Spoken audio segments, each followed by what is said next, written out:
दिल्ली के अंदर जो 10 साल पुरानी डीजल की और 15 साल पुरानी पेट्रोल की गाड़ियां हैं, जो पिछले दिनों से बैन थी, उसको सड़कों से हटा दिया जाता था। पोल्यूशन एज के हिसाब से नहीं, बल्कि गाड़ी के पोल्यूशन के हिसाब से गाड़ी बैन होनी चाहिए। अब आप अपनी प्यारी गाड़ियों को दिल्ली की सड़कों पे और एनसीआर की सड़कों पे चला सकते हैं। गुड़गांव, फरीदाबाद, नोएडा, सोनीपत, इन सबको भी राहत मिली है। लोगों को गाड़ियों का बहुत शौक होता है, लेकिन कुछ गाड़ियां इस्तेमाल कम होती हैं। कभी कभार आप अपनी गाड़ी को कहीं ले जाते हैं, या फिर अगर रेगुलर बेसिस पर भी उनका यूज किया जाए तो भी घर से ऑफिस और ऑफिस से घर, बस इतना ही होता है, जो शायद साल में 2000 किलोमीटर भी नहीं चल पाती। लेकिन जो भी हो, रूल ये कहता है कि इस तरह के वाहन को भी 10 से 15 साल बाद बेचना ही पड़ेगा।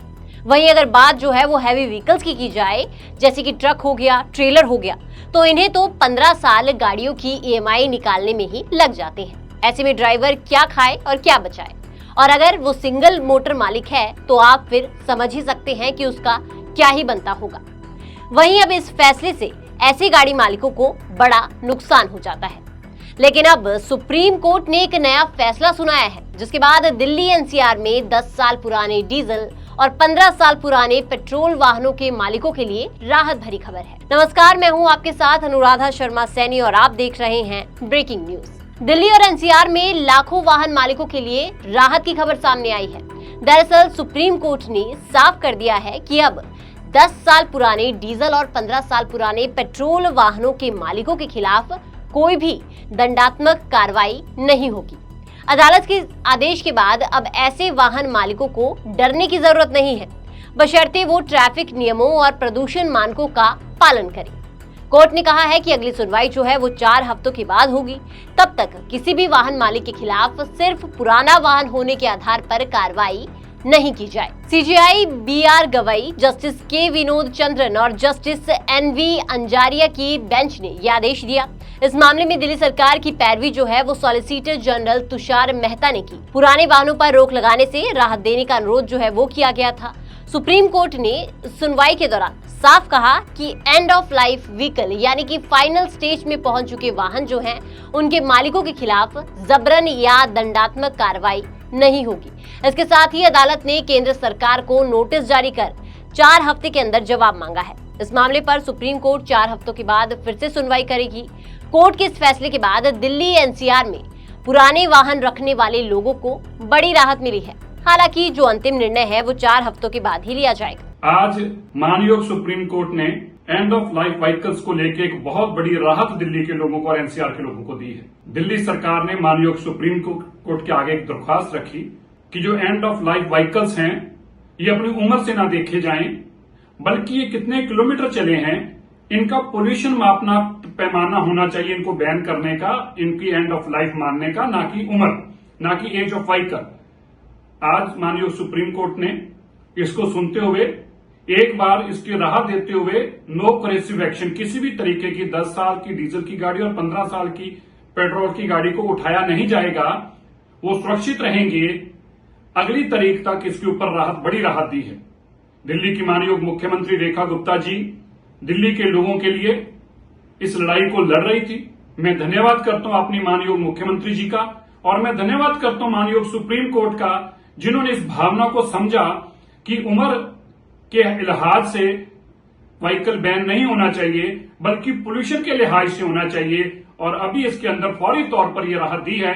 मुझे उम्मीद है आने वाले दिनों में हम अपना केस जस्टिफाई कर पाएंगे और दिल्ली को जहां पोल्यूशन से राहत देंगे, वहीं उनकी 10 साल और 15 साल की गाड़ियां जो उनको बहुत प्यारी थी, उसको भी बचाने में हम राहत दिलाने में कामयाब होंगे। मैं फिर से माननीय सुप्रीम कोर्ट का बहुत बहुत धन्यवाद करता हूं। बढ़ेंगे इस ब्रेकिंग में आगे, लेकिन उससे पहले आप सबके लिए एक जरूरी जानकारी। अगर आपने बीमा पॉलिसी ली है ट्रांसपोर्ट मॉल से और हो जाए कोई दुर्घटना, तो आप कभी भी क्लेम हॉटलाइन पर कॉल कर सकते हैं। जैसे ही आप ट्रांसपोर्ट मॉल से बीमा लेंगे तो आपको हॉटलाइन का नंबर दे दिया जाएगा, और ये नंबर 12 महीने 30 दिन और 24 घंटे खुला रहेगा। तो अब क्लेम की चिंता छोड़े और बीमा करवाएं ट्रांसपोर्ट मॉल से। अभी व्हाट्सएप करें 90 831 90 831 पर। तो चलिए बढ़ते हैं आगे। आपने सुना कि दिल्ली के पर्यावरण मंत्री जो हैं, उन्होंने भी कहा कि किस तरीके से एक अच्छा फैसला जो है वो अभी आया है। इस पर क्या कुछ निर्णय होता है वो देखना होगा, लेकिन फिलहाल के लिए राहत भरी खबर जो है ये गाड़ी मालिकों के लिए सामने आई है। अब आपको हम ये भी बता देते हैं कि इस मामले में क्या कुछ दलीलें जो है वो कोर्ट में पेश हुई। कोर्ट ने आदेश में कहा कि दिल्ली में पुराने वाहनों को लेकर पहले जारी किए गए प्रतिबंधात्मक आदेश का मतलब ये नहीं है कि मालिकों को दंडित किया जाए या फिर उनके खिलाफ कठोर कार्रवाई जो है वो अमल में लाई जाए। अदालत ने यह भी संकेत दिया कि इस मामले में वाहन मालिकों के अधिकार और प्रदूषण नियंत्रण दोनों के बीच जो संतुलन है उसे बनाए रखना बेहद जरूरी है, ताकि कानून का उद्देश्य जो है वो भी पूरा हो जाए और लोगों को जो फालतू में परेशानियां होती हैं वो भी ना हो। तो दिल्ली सरकार की पैरवी कर रहे सॉलिसिटर जनरल तुषार मेहता ने एक तर्क दिया जो कि सच में मानने लायक है। उन्होंने कहा कि कई लोग जो हैं वो अपने वाहनों का उपयोग सीमित रूप से करते हैं, जैसे घर से दफ्तर आने जाने के लिए। ऐसे वाहन साल में शायद 2000 किलोमीटर भी नहीं चलते, लेकिन मौजूदा नियम के तहत इस तरह के वाहन जो हैं उन्हें भी 10 साल बाद बेचना पड़ेगा, जबकि जो कई वाहन हैं वो एक साल में 2 लाख किलोमीटर भी चल सकते हैं, लेकिन फिर भी वो अपनी एज लिमिट तक सड़क पर बने रहते हैं। तो तुषार मेहता ने इस नीति की समीक्षा की आवश्यकता पर जो है वो जोर दिया है। अब यहाँ ये समझना बहुत ज्यादा जरूरी है कि प्रदूषण को रोकना कितना महत्वपूर्ण है, पर क्या पुरानी गाड़ियों पर रोक लगाना ही एकमात्र उपाय है? क्या कोई और सुधार जो है वो इसमें नहीं किया जा सकता? जिस तरह से AIMTC जो है उसने बड़ी बड़ी मीटिंग्स की, वहां पर कई सुझाव दिए। एक सुझाव ये दिया गया था कि आप पुरानी गाड़ियों के इंजन जो है वो ही बदल दीजिए, तो जो बॉडी होगी वो वही रहेगी और इंजन बदल दिया जाएगा। इससे प्रदूषण जो है वो ना तो होगा, साथ ही साथ जो नुकसान होता है गाड़ी मालिकों का वो भी नहीं होगा। तो ये एक काफी अच्छा सुझाव है जो अमल में लाया जा सकता है। DGTO के प्रेसिडेंट राजेंद्र कपूर ने भी इस फैसले का स्वागत किया है। साथ ही बाकी ट्रांसपोर्टर्स जो हैं उन्होंने भी उम्मीद जताई है कि CAQM ने 1 नवंबर से BS4 डीजल ट्रकों की दिल्ली में एंट्री पर जो प्रतिबंध लगाया है उससे भी उन्हें जल्द राहत मिलेगी। हम दिल्ली सरकार का तहे दिल से धन्यवाद करते हैं और खास तौर से मुख्यमंत्री श्रीमती रेखा गुप्ता जी और पर्यावरण मंत्री मनजिंदर सिंह सिरसा जी का, जिन्होंने हमारी बातचीत को स्वीकार करा।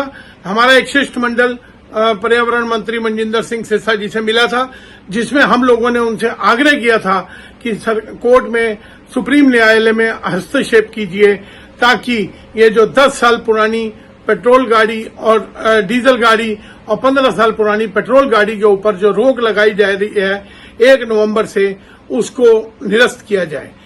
हम धन्यवाद करना चाहते हैं, पुनः धन्यवाद करना चाहते हैं कि हमारी बात को मानते हुए सरदार मनजिंदर सिंह सिरसा जी, पर्यावरण मंत्री जी ने सुप्रीम कोर्ट में रेखा गुप्ता जी के निर्देशन में सुप्रीम कोर्ट में याचिका दायर करी और जिसका कि आज सुनवाई हुई और सुप्रीम न्यायालय ने उसको एक्सेप्ट करते हुए और तब तक जब तक कोई फैसला नहीं हो जाता उस पर रोक लगाई है और CAQM से जवाब मांगा है।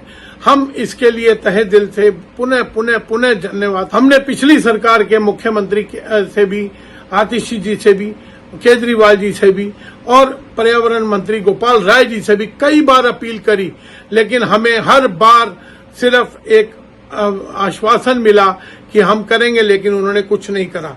हम दिल्ली की नई भाजपा सरकार को पुनः धन्यवाद करना चाहते हैं कि उन्होंने हमसे एक मीटिंग के उपरांत ही हमारा रिप्रेजेंटेशन लेने के बाद उन्होंने यह निर्णय लिया और सुप्रीम कोर्ट में हस्तक्षेप किया, याचिका दायर करी और जिसका कि आज लाखों लोगों को फायदा होगा इस चीज से, जिनके पास 10 साल पुराने डीजल ट्रक हैं और जिनके पास में 15 साल पुरानी पेट्रोल की गाड़ियां हैं।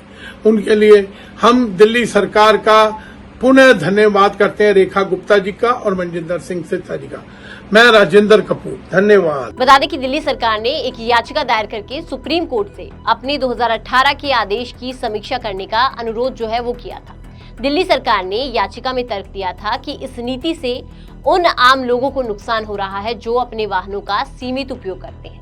सुप्रीम कोर्ट से अनुरोध किया गया कि वो केंद्र सरकार या फिर वायु गुणवत्ता प्रबंधन आयोग जो है उसको एक व्यापक वैज्ञानिक अध्ययन करने का निर्देश दे। यह अध्ययन वाहनों की उम्र के आधार पर लगाए गए प्रतिबंध के असल पर्यावरणीय प्रभाव यानी कि एक्चुअल एनवायरमेंटल इम्पैक्ट जो है उसका आकलन करेगा और मूल्यांकन करेगा कि क्या ये कदम राष्ट्रीय राजधानी क्षेत्र में वायु गुणवत्ता सुधार में कोई योगदान देता भी है या फिर नहीं। सरकार चाहती है कि वाहन की उम्र के बजाय उससे होने वाले वायु प्रदूषण और गाड़ी की फिटनेस को ध्यान में रखते हुए गाड़ी पर जो प्रतिबंध है वो लगाया जाए। तो इस मामले पर सॉलिसिटर जनरल की दलील खत्म होने पर सुप्रीम कोर्ट ने भी कहा कि हम दूसरे पक्ष को सुने बिना कोई फैसला जो है वो नहीं ले सकते, तो इसलिए दूसरे पक्ष को सुनना भी जरूरी है।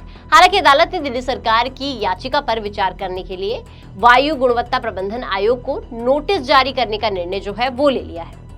तो इस फैसले ने उन लोगों को राहत जरूर दी है जो अपने पुराने वाहन को बदलने की स्थिति में नहीं है। खासकर मिडिल क्लास सोसाइटी या फिर लोअर क्लास सोसाइटी जो है वो इस फैसले से काफी खुश नजर आ रहे हैं। उन लोगों के लिए एक अच्छा फैसला है जिनके लिए नया वाहन खरीदना मुश्किल हो गया है। अब वो चैन की सांस ले सकते हैं और वो अपने पुराने वाहन जो है वो भी इस्तेमाल कर पाएंगे। इसके साथ ही साथ ट्रक चालक जो है, जिनके ट्रक जो है वो 15 साल से ऊपर हो गए हैं, 10 साल से ऊपर हो गए हैं और वो उसके बावजूद उनको बेचना नहीं चाहते, उनके ट्रक जो है वो सही हालत में है, उनके लिए भी एक अच्छी खबर है। लेकिन जो फैसला है वो अभी आना बाकी है। वहीं अब जो है वो सबकी नजरें दिल्ली सरकार के जवाब और सुप्रीम कोर्ट के अंतिम निर्णय पर टिकी है। ये फैसला न केवल दिल्ली एनसीआर बल्कि पूरे देश में पुराने वाहनों के आने वाले कल को प्रभावित जरूर कर सकता है। आप क्या चाहते हैं कि क्या होना चाहिए वो आप हमें कमेंट सेक्शन में जरूर बताइएगा। साथ ही ट्रांसपोर्ट टीवी देखने के लिए आपका बहुत बहुत शुक्रिया और ऐसी वीडियोस के लिए आप हमें फेसबुक और एक्स पर फॉलो कर सकते हैं।